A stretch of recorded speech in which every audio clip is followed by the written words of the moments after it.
요한복음 11장 17절부터 27절까지 제가 읽겠습니다. 예수께서 와서 보시니 나사로가 무덤에 있은지 이미 나흘이라. 베다니는 예루살렘에서 가깝기가 한 오리쯤 되매 많은 유대인이 마르다와 마리아에게 그 오라비의 일로 위문하러 왔더니 마르다는 예수께서 오신다는 말을 듣고 곧 나가 맞이하되 마리아는 집에 앉았더라. 마르다가 예수께 여짜오되 주께서 여기 계셨더라면 내 오라비가 죽지 아니하였겠나이다. 그러나 나는 이제라도 주께서 무엇이든지 하나님께 구하는 것을 하나님이 주실 줄 아나이다. 예수께서 이르시되 네 오라비가 다시 살아나리라. 마르다가 이르되 마지막 날 부활 때에는 다시 살아날 줄 내가 아나이다. 예수께서 이르시되 나는 부활이요 생명이니 나를 믿는 자는 죽어도 살겠고 무릇 살아서 나를 믿는 자는 영원히 죽지 아니하리니 이것을 네가 믿느냐? 이르되 주여 그러하외다. 주는 그리스도시요 세상에 오시는 하나님의 아들이신 줄 내가 믿나이다. 아멘. 얼마 전 설교 때 우리의 사랑은 증명돼야 한다고 그랬습니다. 증명되지 않는 사랑은 그건 사랑이 아니라고 했어요. 사랑은 반드시 증명돼야 되고 표현이 돼야 됩니다. 내가 너를 사랑한다? 아무리 말을 해도 그 사랑하는 것이 반드시 증명이 돼야 돼요. 그리고 표현되는 것이 반드시 열매로 나타나야 됩니다. 믿음도 똑같아요. 믿음도 표현이 돼야 되는 것이고 믿음도 증명이 돼야 됩니다. 하나님 앞에 우리의 믿음을 어떻게 증명할까요? 내가 믿음이 있습니다. 주님, 내가 믿음이 있습니다. 어떻게 증명을 할까요? 결혼하기 전에 연인들은 간혹 가다가 일부러 환경을 안 좋은 상황을 만들 때가 있습니다. 일부러 관계를 어그러뜨릴 때가 있어요. 왜 그러냐면 이 사람이 이런 상황에서도 이런 환경에서도 나를 사랑할까? 이런 모습을 보여서도 이 사람이 나를 사랑할까? 그럼에도 불구하고 나를 사랑할까? 좋을 때는 다 사랑하고 좋을 때는 다 좋아요. 편할 때는 믿음도 좋고 관계도 좋고 당신을 사랑합니다. 이렇게 나옵니다. 그러나 상황이 안 좋을 때도 이 사람이 나를 사랑할 수 있을까?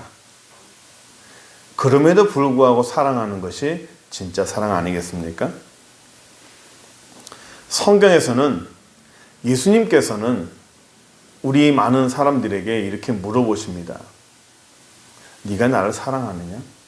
또 병을 고칠 때마다 매번 말씀하세요. 너의 믿음이 너를 살렸다. 너의 믿음이 너를 치료했다. 왜 믿지 못하느냐? 왜 의심하느냐? 믿음이 적은 자야. 라고 항상 모든 상황 속에서 믿음이라는 것이 중심이 됩니다. 믿음이라는 것이 중심이 되어서 그 믿음을 가지고 모든 것을 우리에게 파악하시고 우리에게 요구하실 때가 참 많습니다. 너에게 믿음이 있느냐? 네가 날 믿느냐? 라고 물어보실 때 말씀으로만 우리에게 물어보시면 예, 제가 주님을 믿습니다. 저는 주님을 믿습니다. 라고 말을 할 텐데 우리 주님께서는 우리에게 우리의 믿음의 어떤 시금석, 내가 믿음이 있는지 없는지를 파악하시고 달아보시기 위해서 환경을 안 좋은 환경으로 우리를 몰아붙일 때가 간혹 있으세요. 절망적인 환경으로 우리를 몰아넣으시고 너 나를 믿냐? 원치 않는 환경 속에서 우리를 밀어넣으시고 그럼에도 네가 나를 믿냐? 가장 귀한 거를 가져가고 내 인생을 나락으로 떨어뜨리시고 나서 네가 나를 믿느냐? 밑도 끝도 없이 이렇게 물어보실 때가 많아요. 예, 주님을 믿습니다. 우리 예수 믿는 사람은요, 그럼에도 불구하고 참 신기한 것은 그런 상황에 처해서도, 인생의 나락에 떨어졌어도, 구석에 몰렸어도 주일날 예배에 와요. 그럼에도 불구하고 기도를 해요. 그럼에도 불구하고 찬송을 해요. 그럼에도 불구하고 우리 주님의 십자가를 붙든다는 거예요. 이게 참 기적입니다. 사람은 조금만 나에게 손해나면 사람에게도 뒤돌아서는 것이 우리의 인생이에요. 그런데도 우리 예수 믿는 사람이 그럼에도 불구하고 우리 주님의 전에 나오는 거 보면 참 은혜가 있습니다. 그런데요, 우리는 이런 말을 하지 않아요? 예, 제가 주님을 믿어요. 이런 상황에 처해도 저는 주님을 믿습니다. 그런데요, 주님은 나한테 왜 그러세요? 주님은 나한테 왜 이렇게 하십니까? 나는 주님에게 이렇게 충성하고 나는 주님에게 이렇게 열심을 내는데 주님은 나한테 왜 이렇게 나를 못 살게 구십니까? 왜 나를 이렇게 구석을 몰고 가십니까? 라고 반문할 때 없어요? 하나님 나한테 왜 이러세요? 하나님 나한테 왜 이러십니까? 이런 말한 적 없습니까? 오늘 요한복음 11장에 베단이라는 곳에 3남매의 스토리가 나와요. 이 사람들은요, 예수님을 참 사랑했던 사람이에요. 예수님을 그 누구보다도 가장 잘 따라왔었고 가장 신뢰했었고, 또 예수님도 이 세 남매를 너무 사랑하셔서 자주 들어보시고 방문하시고 대접도 받고 그랬던 것 같아요. 그런데 어느 날 자기 오라비가 그 집에 아들 한 사람이 있는데 죽게 됐어요. 병들어서 깊은 병에 들었는데 결국은 죽었습니다. 근데 오라비가 죽게 됐습니다. 예수님 빨리 오셔서 치료해 주세요. 다른 사람을 치료했듯이 우리 오라비도 치료해 주세요 라고 사람을 보냈는데요, 예수님께서 뭐라고 말씀하시냐면 죽을 병 아니다. 11장 4절 보세요. 예수께서 들으시고 이르시되 이 병은 죽을 병이 아니라 하나님의 영광을 위하며 하나님의 아들이 이로 말미암아 영광을 받게 함이라 하시더라. 예수님이 뭐라고 말했냐면 죽을 병이 아니라고 했어요. 그래서 그 연락을 하는 사람이 돌아왔습니다. 돌아왔는데 예수님은 분명히 죽을 병이 아니라고 했는데 나사로가 죽었어요. 한 집안에 아들이, 젊은 아들이 죽어버렸어요. 우리는 물론 한 사람이 죽었다라는 사실도 굉장히 중요하고 상당히 위급한 상황이었겠지만, 이 당시의 이스라엘 문화를 잠깐 설명해 드릴게요. 우리가 흔히 아는 기업이라는 거 있죠. 아브라함의 기업이 이삭에게 넘어가고 이삭의 기업이 야곱에게 넘어가고, 우리가 성경에 말하는 기업이라는 거는 오늘날 유산을 얘기해요. 이스라엘의 법은 유산은 남자들에게만 이어집니다. 아버지에게서 아들이 이어져요. 만약에 아버지가 돌아가시게 되면 그 모든 기업은 누가 물려받냐면 그 집안의 아들이 물려받습니다. 그래서 아들이 살아있으면 나머지 어머니나 딸들이 많이 있어도 그 아들이 그 유산과 그 기업을 가지고 이렇게 가정을 꾸릴 수가 있어요. 그런데 남편이 죽고 아들이 죽잖아요. 그러면 그 기업은, 그 유산은 다른 친족에게로 넘어갑니다. 그 집은 내 남편이, 내 아버지가 돈을 갖고 있었어도, 양을 갖고 있었어도 그 딸들에게는, 어머니에게는 그 재산을 갖고 있을 만한 권한이 없어요. 그래서 외동 아들이 죽었다는 것은 상당히 심각한 일입니다. 생존과도 바로 집계가 되는 거죠. 우리나라도 비슷합니다. 어쨌든 간에 심각한 일이 벌어졌어요. 예수님은 안 죽는다 했는데 죽었어요. 그건 죽을 병이 아니야 라고 했는데 죽어버렸어요. 그 누구보다도 주님을 사랑했고 그 누구보다도 주님을 믿음으로 잘 살려고 노력했던 사람들이었습니다.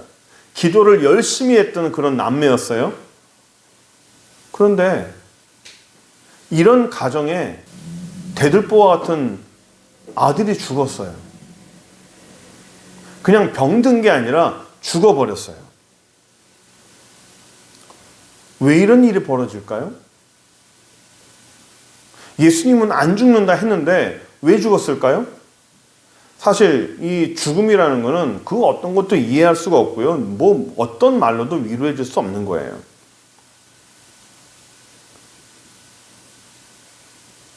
어떤 사람들이 예수를 잘 믿다가 이런 어려움에 처하잖아요. 그러면 사람들은 앞에서 아이고 안 됐다, 안타깝다 하면서 뒤에서 수근수근하는 사람들이 반드시 있어요. 왜 죽었대? 기도가 부족한가 봐. 저 집이 뭔가 숨겨진 죄가 있을 거야. 우리가 몰라서 그렇지 하나님 앞에 회개해야 될 거야. 라고 하면서 위로하는 척 하면서 집사님 회개하세요. 기도 더 많이 하세요. 하나님이 기도하라고 그러는 것 같아요. 회개하라고 그러는 것 같아요. 이게 위로를 하는 건지 사람을 판단하는 건지.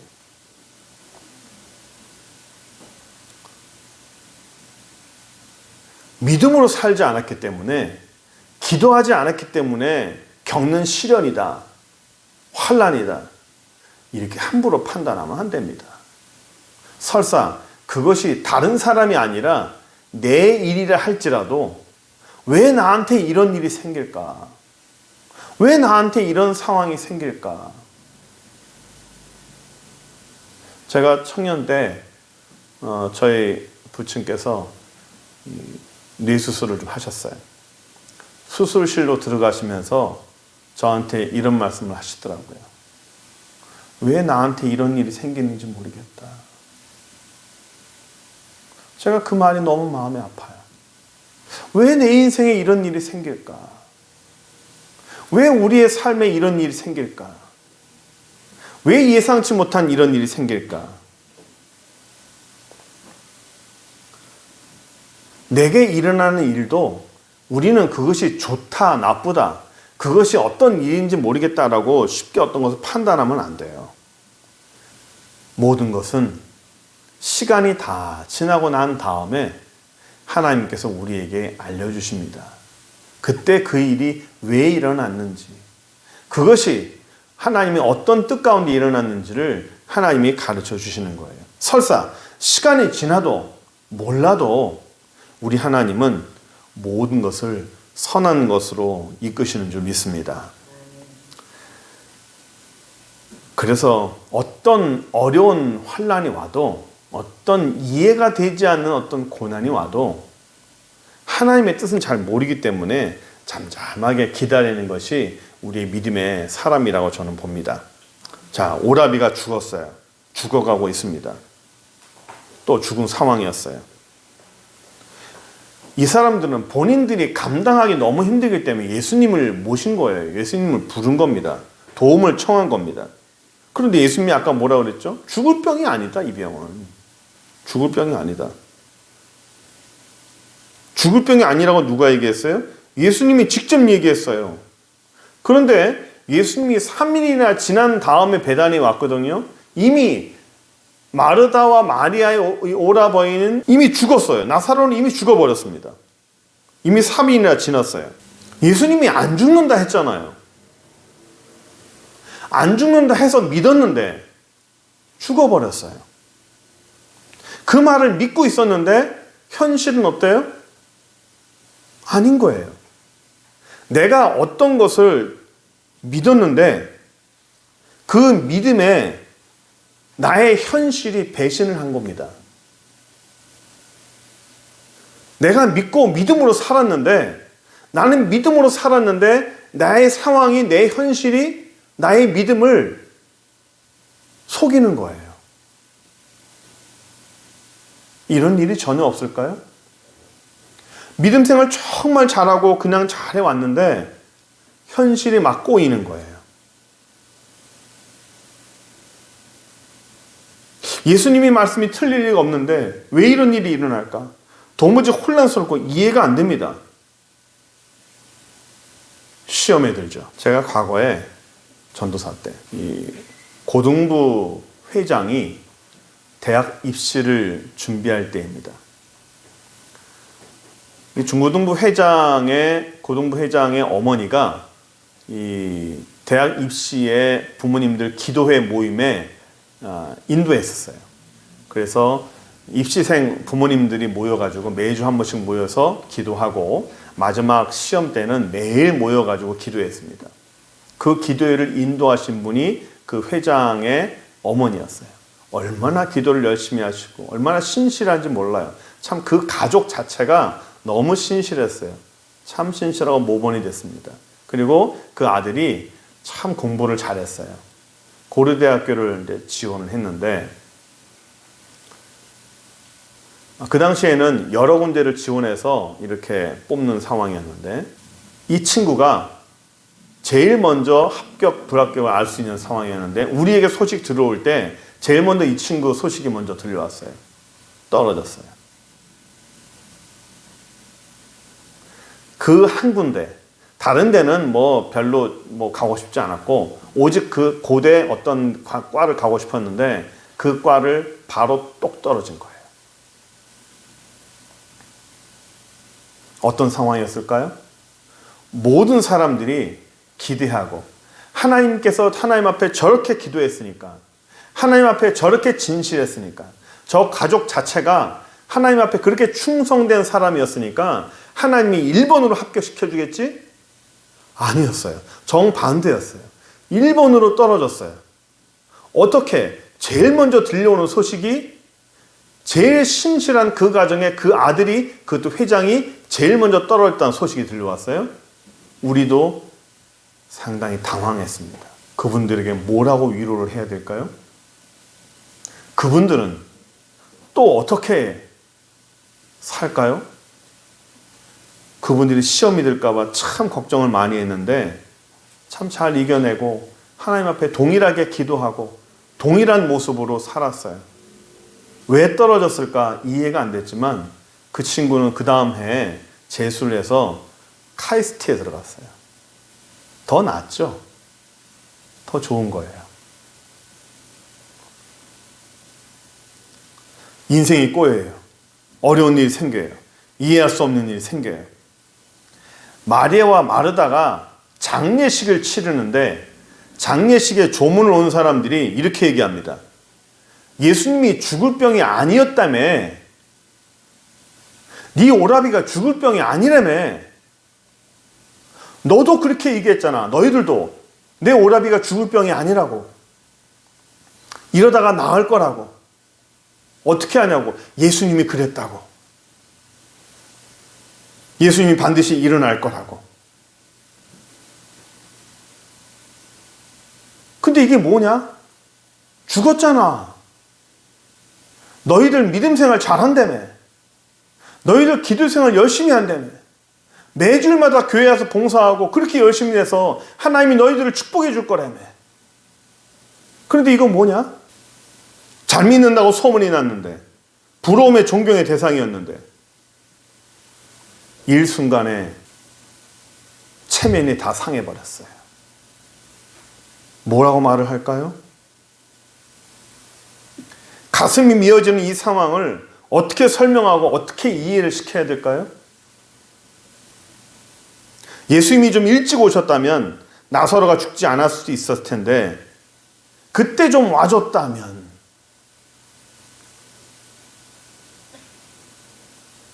왜 이렇게 이틀이나 늦게 오셔서 우리 오라벨을 죽게 하셨을까? 우리 앞에 본문 보시면요, 예수님이 오실 때 마르다는 예수님을 맞으러 나갔고 마리아는요 집 밖으로 나가지도 않았어요. 왜 그러냐면 화난 거예요. 화가 난 거예요. 예수님을 맞으러 나가지도 않았어요. 이제 와서 뭐 할 거냐. 나사로가 죽었는데 예수님이 이제 와서 뭐 할 거냐는 그런 마음이죠. 어떻게 우리한테 이렇게 대하실 수가 있는가. 우리의 가정을 어떻게 이렇게 하실 수가 있는가. 주님 앞에 오로지 충성하고만 살았는데, 주님만 바라보고 살았는데, 우리가 예수님에게 특별한 사람인 줄 알았는데 아닌갑다. 21절 한번 보세요. 마르다가 예수께 여짜오되 주께서 여기 계셨더라면 내 오라버가 죽지 아니하였겠나이다. 그랬더니 예수님이요 뚱따지 같은 말씀을 하세요. 23절. 예수께서 이르시되 네 오라비가 다시 살아나리라. 24절. 마르다가 이르되 마지막 날 부활 때에는 다시 살아날 줄을 내가 아나이다. 25절 26절. 예수께서 이르시되 나는 부활이요 생명이니 나를 믿는 자는 죽어도 살겠고 무릇 살아서 나를 믿는 자는 영원히 죽지 아니하리니 이것을 네가 믿느냐? 이걸 네가 믿느냐?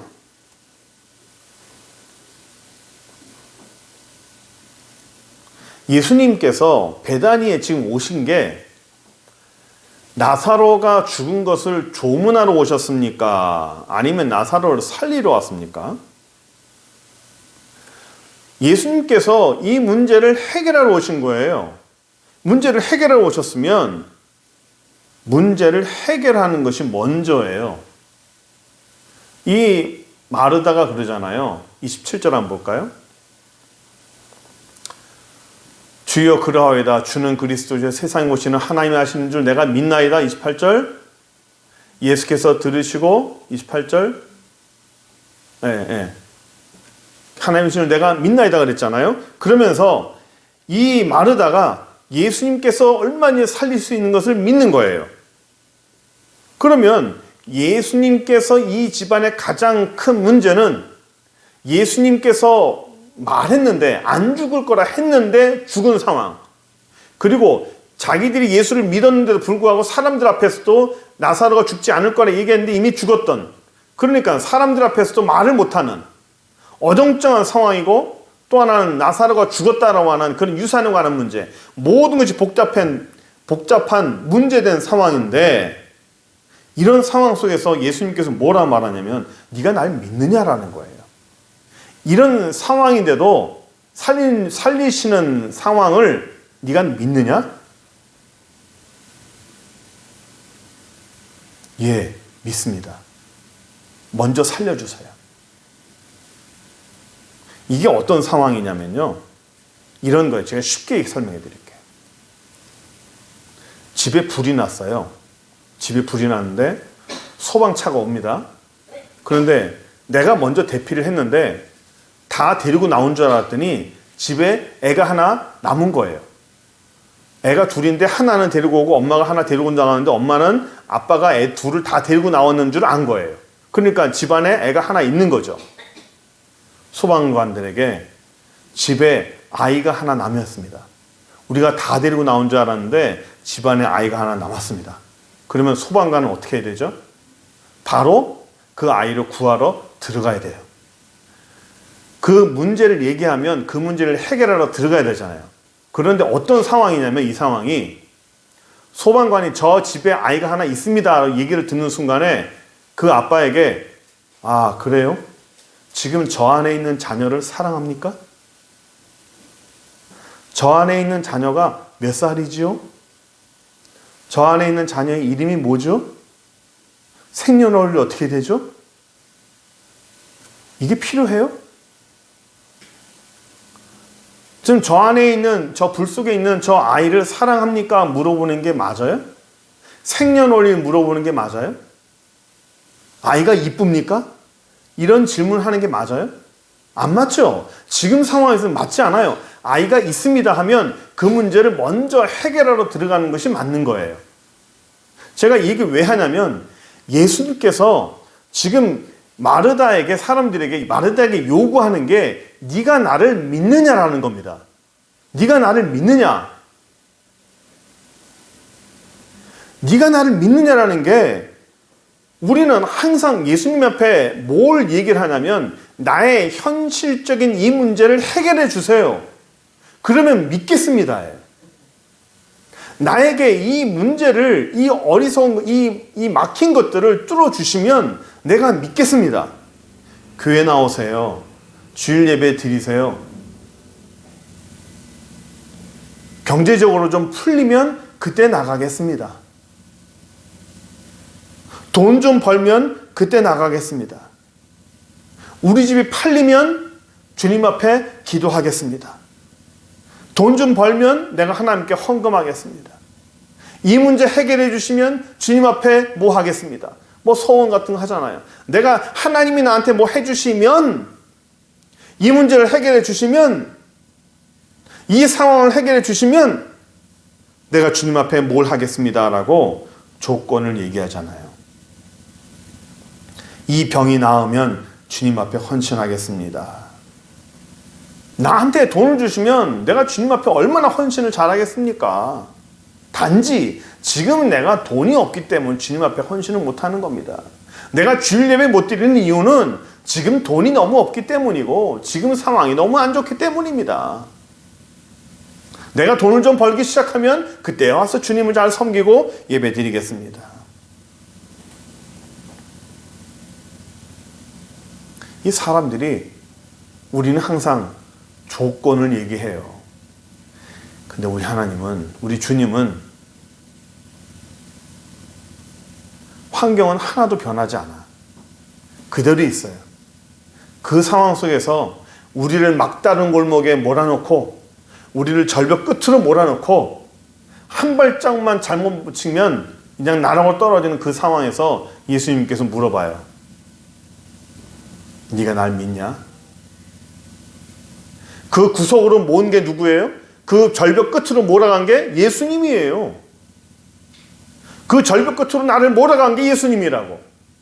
예수님을 믿고 신실하게 따라왔는데 내가 따라왔던 그 예수님이 나를 절벽 끝으로 몰아갔어요. 내가 신실하게 따라가고 믿고 주님을 진실로 사랑하고 믿어왔는데 나를 어느 날 갑자기 나를 절벽 끝으로 몰아가서 말씀하시는 게, 이래도 네가 나를 믿겠느냐. 우리 주님은 우리의 믿음의 고백을 받기 원하시는 거예요. 환경을 먼저 만들어주고 나서 믿음의 고백을 받아주는 게 아닙니다. 이게요, 누구나 다 할 수 있는 것은 하나님이 요구하지 않아요. 나에게 믿음의 고백을 받기 원해요? 근데 그 고백이 누구나 다 할 수 있는 거면 하나님은 요구하지도 않아요, 우리 주님은. 다른 사람은 아무도 못해요. 나에게만 원하시는 거예요. 나는 다른 사람의 고백을 원하지 않는다. 나는 너의 고백을 원한다. 나는 다른 사람의 믿음의 고백을 원하지 않는다. 나는 너의 믿음의 고백을 원한다. 이런 상황에서조차도 네가 나를 믿겠느냐? 나를 절망시키는 수많은 요인들을 그대로 두고도 나는 주님을 믿습니다.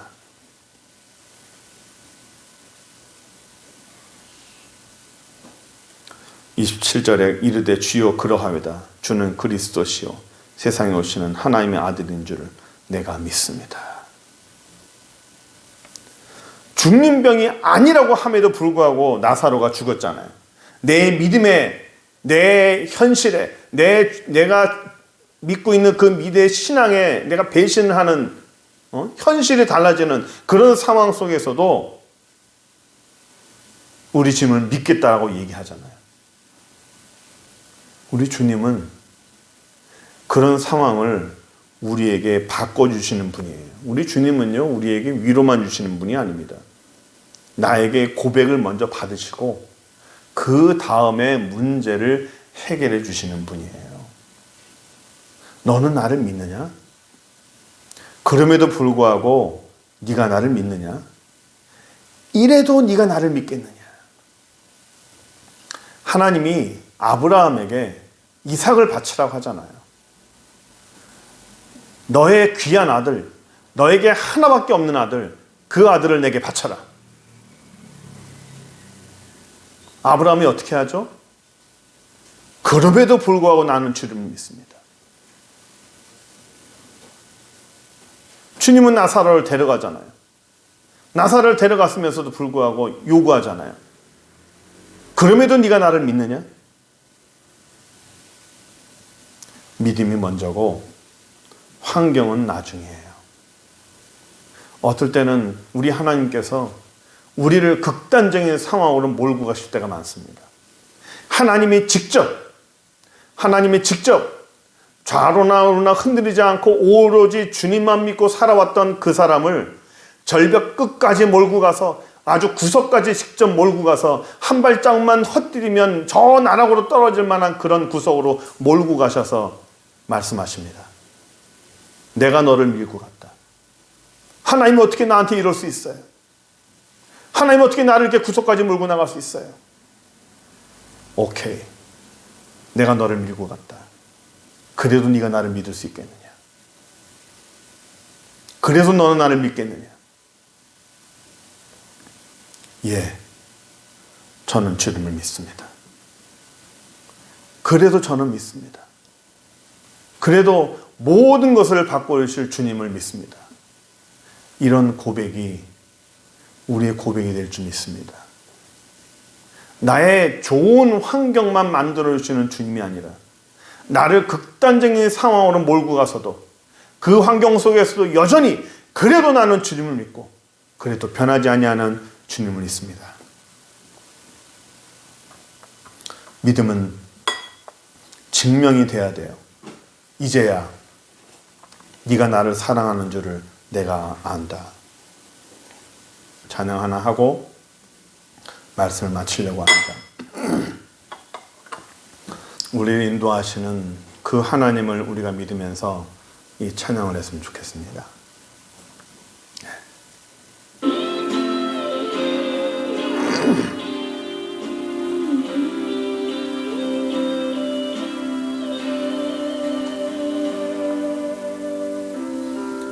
기도를 멈추지 마라. 눈앞의 상황이 마음을 눌러도 원망치 마라. 너의 입을 지켜라. 저들은 너의 입을 보고 있다. 마음을 뺏기지 마라. 내가 널 도우지 않는단 소리에 너의 모든 게 불리해도 너는 기도를 계속해라.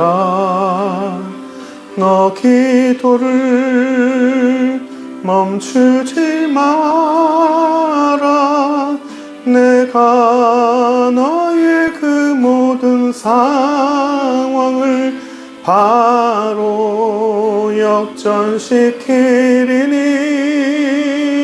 너 기도를 멈추지 마라. 내가 잠시도 쉬지 않고 모든 걸 지켜보고 있으니 바로 역전되리라.